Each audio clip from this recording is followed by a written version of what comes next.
Thank you very much. People said that we like these talks just for the pleasure of being introduced. But for me, it's a really privilege, but also a great pleasure to be here because I know both institutions and even basically the place we are very well. I have been Mercator Fellow before. I have been seeing IPC in different occasions and being part of different workshops and conferences. And secondly, I do believe that Istanbul is a great place to give a talk like this because we're living in the world that very much resembles Istanbul traffic, which means not easy to predict. It takes time. And when you start, you're not sure exactly where you're going. So what I'll do is really try to use this opportunity to share certain things about the crisis of liberalism. And I remember that this question, why it's so easy, was one of the questions being cast in 1989, 1990 when the communist bloc collapsed. And many people are saying, why so easy? Why so easy Soviet Union disintegrated? Why nobody basically committed to suicide of all these people that have been running here and there? So it was interesting to see and try to go for this question. But before doing this, my idea was to try to go back and to try to see what is the nature of the period, what makes us so kind of on one level excited, but on the other intellectually nervous. So in 1643, the preacher Jeremy Whittaker warned his hearers that this is a days of shaking, and this shaking is universal. And then at the same time, in the same year, 1643, this famous 17th century in which so many things happened, there was a Spanish contemporary of him who wrote, "This seems to be one of those epochs in which every nation is turned upside down, leading some great minds to suspect that we are approaching the end of the world." And I'm saying this because this hype about something kind of radically revolutionary changing, even part of apocalypticism, I was reading, Mr. Peter Thiel's lectures, private lectures about the Antichrist coming and so on. You have this kind of a moment of a kind of a radical change. And also you have the feeling that, well, in the different parts of the world, different things are happening. And of course, languages is different, some of the script is different, but you have that all these different places are just different theaters on which one and the same play has been staged. And for me, the story is, which is the play? What exactly is happening? And I'm asking this because one of the things, and I do believe this is true for the Turks in the room, this is true also for East Europeans to some extent. We have in our personal memory the moment of a radical change. Listen, being Bulgarian, I was 25 years in 1989, 1990. I remember the speed of change. This is which is always going to stay with me, not what happened, how fast it was happening, how surprised you all the time. Just to give you two examples. In February 1990, the first independent opinion poll has been conducted in Bulgaria, and 70% of the Bulgarians declared, honestly or dishonestly, that they're ready to sacrifice their life for socialism. 3 months later, the majority of the Bulgarians said that they're going to favor banning of the ex-Communist Party. Listen, you can always say that the first time they lied, the second time basically was something different, but the most important is people are changing their minds so fast.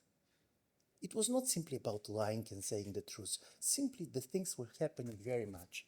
In December 1990, the Pentagon asked a panel of the most distinguished American specialists on the Soviet Union to come of the opinion, what is the chances for the Soviet Union to disintegrate?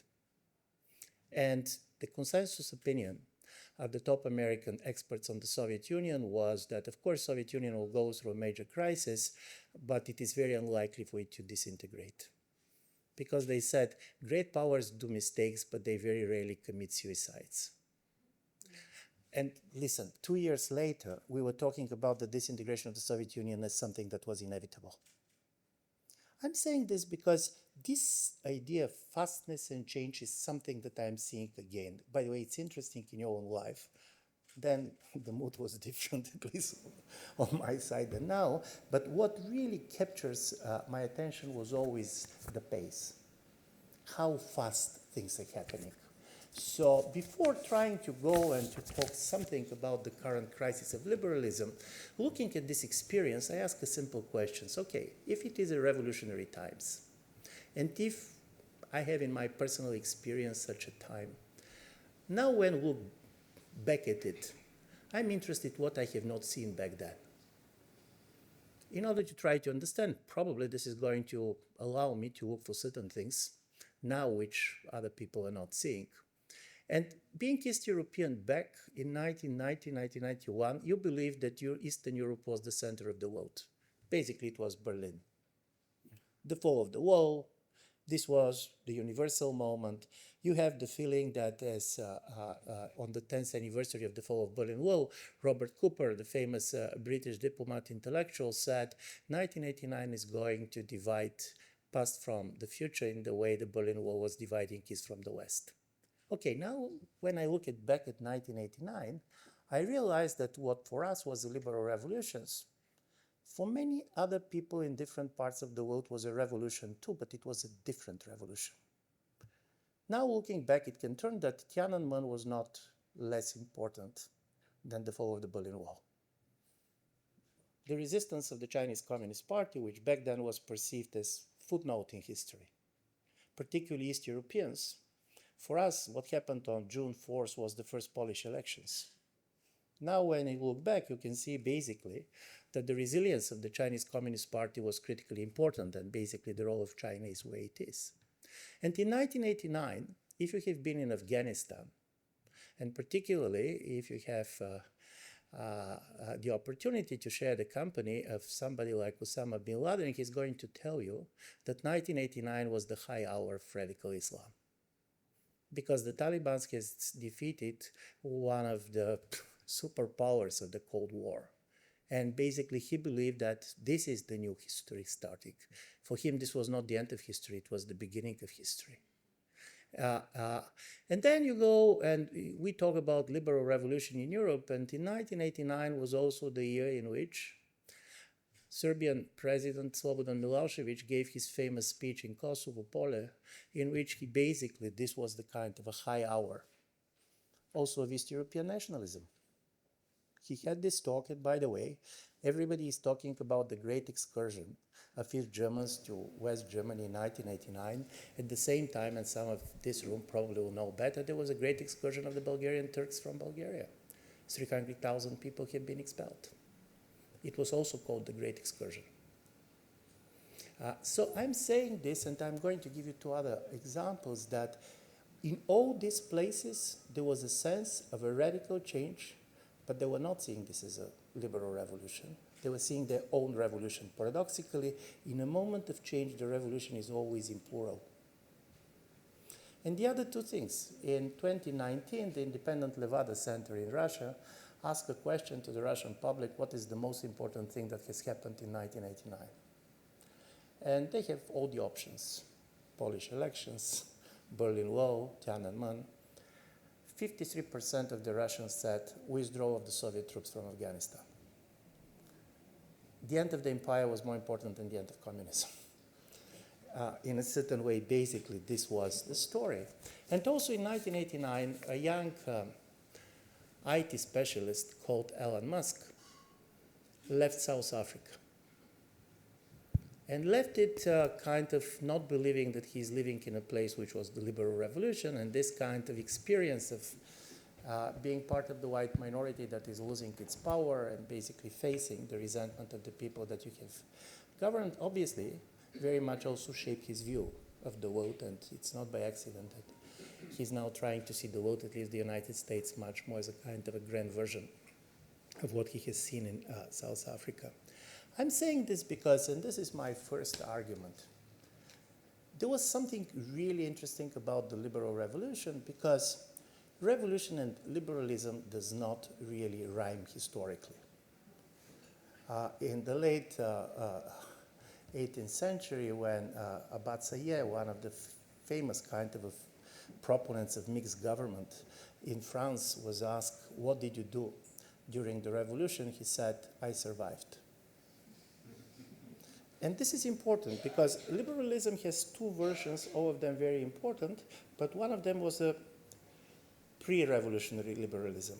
It was very much about the reformist effort of the old elites.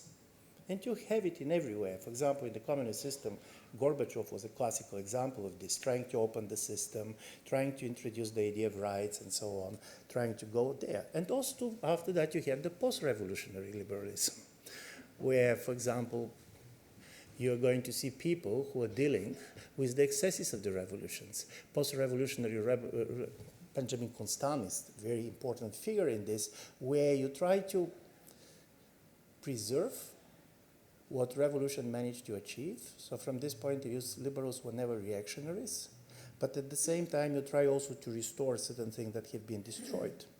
But in the period of a revolution, in a strange way, liberals were basically busy to survive. Because suddenly the very idea of a much more moderate, compromise-centered politics and so on didn't go easily with the way basically this type of a fast change is going on. So when I tried to look at the crisis of liberalism, I decided to ask the question which normally people are not asking. People normally are asking why populists are coming to power. And we have a lot of answers to these questions. And of course, the answers, by the way, are not the same everywhere. The second question that people normally are asking, particularly if they speak Hungarian, is why they are not leaving power. And there is also a lot of talk about this, capturing of the institutions, what is happening. The questions that I'll try to discuss with you is a slightly different one. My question is, what are the choices and what is the agenda of a post-populist liberal government? What happens when liberals come to power after populists? Because we have this. Biden came after Trump, and of course Mr. Tusk came after Kaczynski, and of course we are seeing Mr. Lula coming after Bolsonaro. Is there certain things that we are learning, and as a result of it, is there something about this kind of a questions that is going to show us basically where the strengths and the weaknesses? And the first argument, normally, people are saying, when you're going to allow the populists to get into power, they're going to destroy themselves. And empirically, this is not true. For the populist party, it's much more easy to win the first time than to return to power. If you're going to see, basically, and we're talking for people who probably these days, very few know what means fair elections, but free elections still exist. You're going to see that Mr. Kaczynski managed to come back, Mr. Trump managed to come back, now in the Czech Republic, Mr. Babiš managed to come back. So obviously, the very fact that you're going to have a populist government coming to power does not mean that it's going to be destroyed by power. And even if you're going to see the economic agenda of some of these governments, they're very different. Polish government have been growing. Poland has been growing under any type of a government that they have for the last 20 years. If you basically try to divorce the nationalistic agenda of the Law and Justice Party and the problems with the rule of law, you're going to see a much more social democratic party than anything else, much higher level of redistribution, trying to do things that basically many others should saying that should be done. So obviously, this is not the way to try to understand what is going on. The second story is, and this was any temptation of a post-populist liberal government, is to try to frame the conflict as a conflict between democracy and authoritarianism. And my argument is that this type of a framing is not helping us much. President Biden tried to do it, and I'm not saying that it is true or not true, but I'm going to tell you that on the question, why did you vote for Trump? A high majority of his voters are saying in order to save democracy. The biggest problem with the politically divided society is that the major threat to democracy for many people is the other party winning the elections. You have the feeling that if the other party is winning, the country is going to be occupied by the other side. And as a result of it, in the politically kind of a polarized society, everybody is saving democracy. Everybody, you know, Mr. Vance went to basically to Munich Security Conference to try to save the democracy on behalf of AfD for Germany. So this is a story that does not work well, and also basically also the idea to try to frame the conflict between sanity and insanity is also not helping, not because some of the populist leaders are not particularly in a certain way very expressive in their politics and others, but because when society starts and when society is looking for a change, a little bit of insanity is welcomed. From time to time, sanity can start looking as senility. The fear that nothing is changing, that basically they try to keep the status quo and so on. So if this is not the case and if you cannot do this, what is what you can do? And of course, the major story was the rule of law, because this is a major distinction between this government and these illiberal parties. And from this point of view, you're going to expect that the rule of law, because it was one of the major battle cry for all of the liberals voting populist out of power, this is going to be also their strengths after they're going to be elected. But from this point of view, Poland is a great example. Listen, Poland is a serious country. Donald Tusk is a charismatic politician. But what happened is that, as two political science colleagues frame it nicely, what this type of a post-populist liberal governments are facing is what they're calling this post-populist trilemma. Public expects from you to be both fast, effective, and very legal, because the rule of law was very important. But because some of the institutions have been captured by the previous government, many of these institutions have been stuffed with a loyalist of the previous government, you have a choice. You can do only two of these three.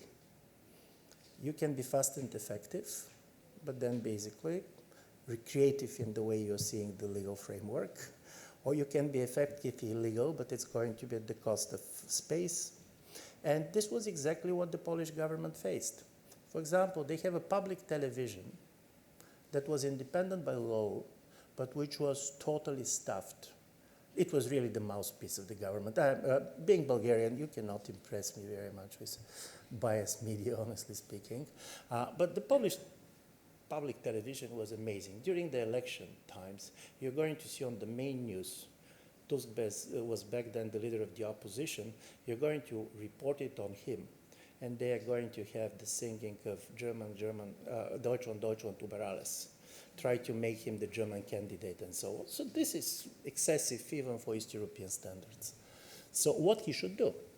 And he basically decided to be creative with the law. He basically closed television, created a new one. The same problem they face with the Constitutional Court.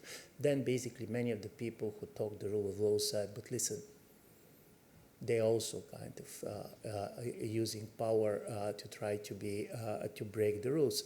I'm saying this because it's one thing to go with this type of the rule of law if you imagine that institutions are working easily, but if you have a government, populist government for a long period of time, which managed to have control over all major institutions, it's not easy for you. You simply cannot govern.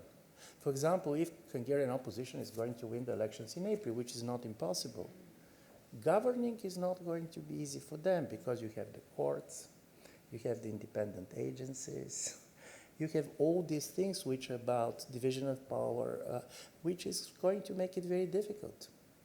So from this point of view, why the rule of law is very important when you are winning elections, it turns out that it is not helping you so much to try to keep your support and legitimacy.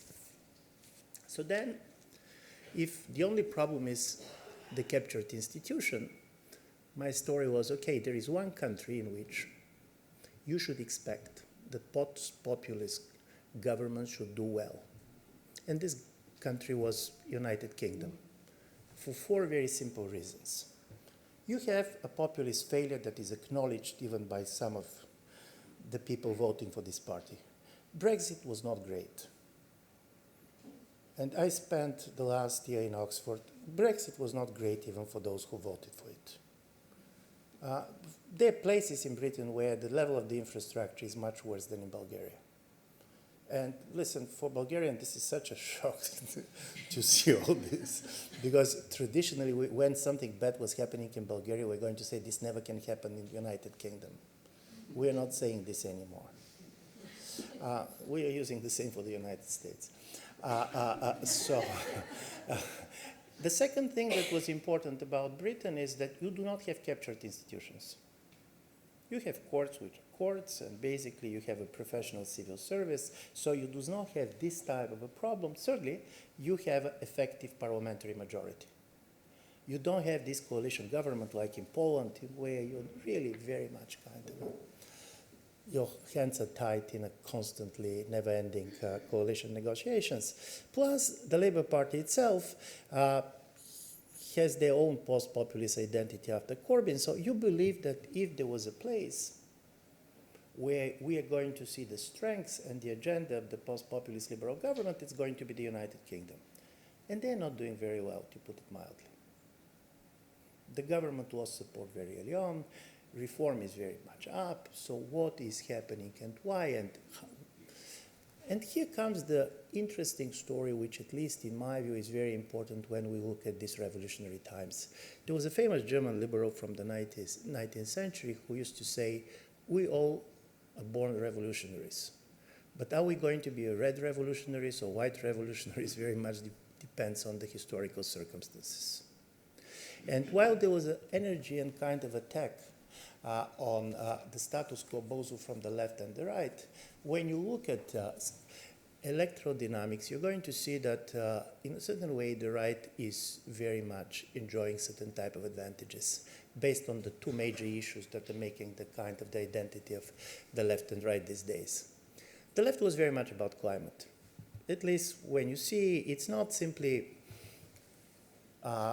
where the major policies was, but where the political energy was. It was also very much generational, and climate was very important. And the right, for sure, was anti-migration.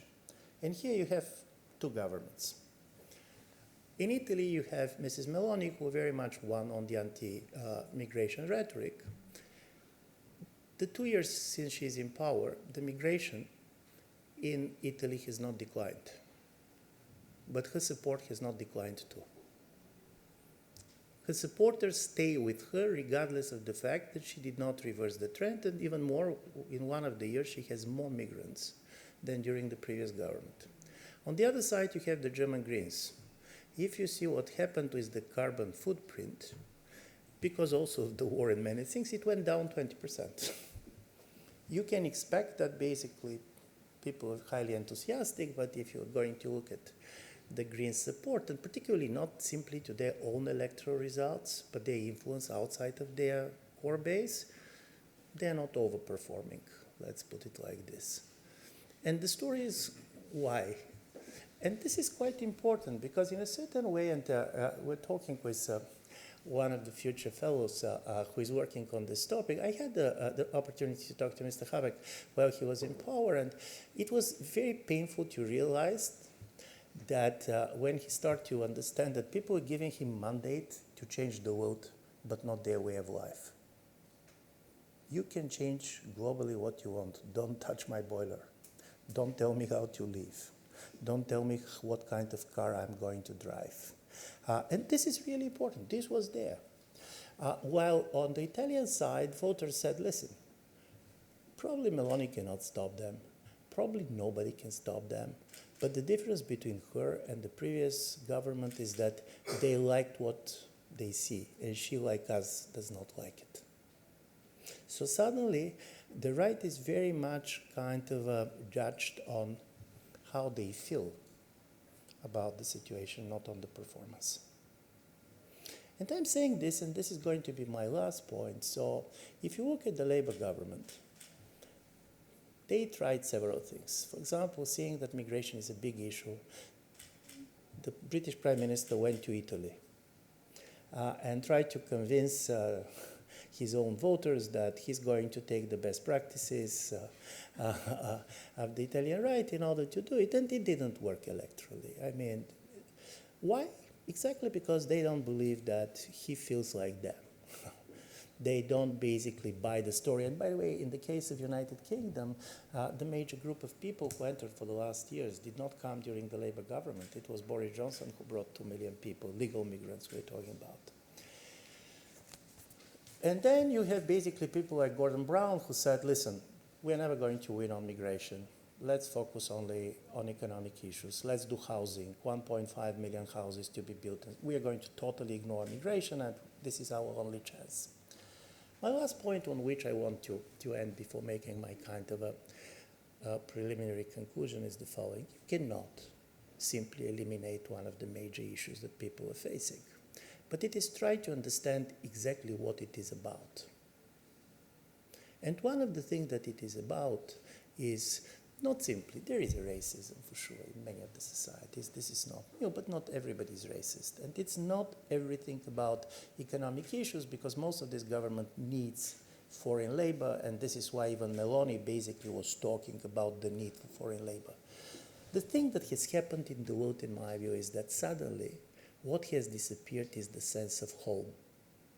Home is a place that you understand and where you feel understood. And the idea of home very strongly relates with the idea of being free, because I'm free at home. I am not afraid that I'm going to be judged. I have the feeling that people are going to get me right. I don't want to be so careful what I'm saying and not saying. And suddenly nobody is home. Migrants are not at home for very obvious reasons. They're coming to a society that they don't know.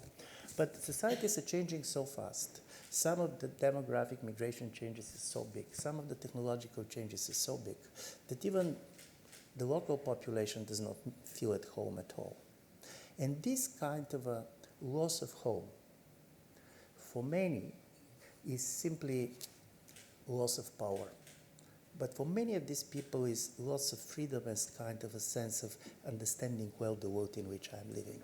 And I'm saying this because I do believe that any type of a post-populist government is never going to sustain political support if they're not going to reinvent the idea of home, which is not going to be the home as you know it. But this is going to be a certain type of a bound in solidarity that allows people to have the feeling that they know where they're living. They don't have this kind of a sense of being abandoned and that they don't have their freedom lost. I'm saying this because in my view, this is a kind of a major problem that any type of a post-populist liberal government is going to face in a moment like this. The change is fast. It is not that liberal values or norms are disappearing. That's not true, because they're based on certain things that were always important for people. Let's say having rights is important. Control over power is important. Nobody is. But at the same time, you cannot do it if basically people has the feeling that they don't know exactly what are the borders of the community. They don't have the feeling that anything depends on them.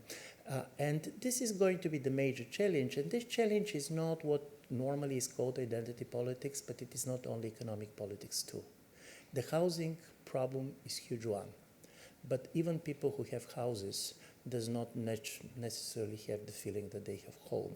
And this reinventing of the idea of the home, in my view, is going to be what it means now to be at home, what it means to be at home also when the public space is so much fragmented because of the social media, because of many things. For me, this is going to be the biggest political question for any type of a political power which wants to stay in power, not simply basically claiming that their opponents are insane.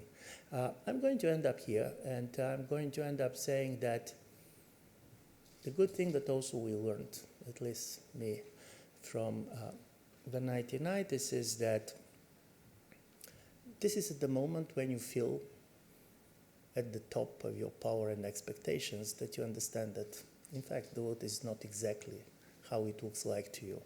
So from this point of view, I don't believe that populist or the far right is going to inherit the years. They're going basically to face the same type of disappointments many liberals faced in the 1990s. And from this point of view, the story is not simply how to stop them. The problem is really how the post-populist liberalism looks like. And this is not going to be the return to the 1990s. It's going to be a different type of a political philosophy. This is going to be a different type of politics. And if I knew how exactly it's going to be, I was going to tell you. I don't know it, but at some point and in the moment of major change, I do believe that even having the right questions is okay, because if you have the wrong questions, the answers don't matter. So thank you so much.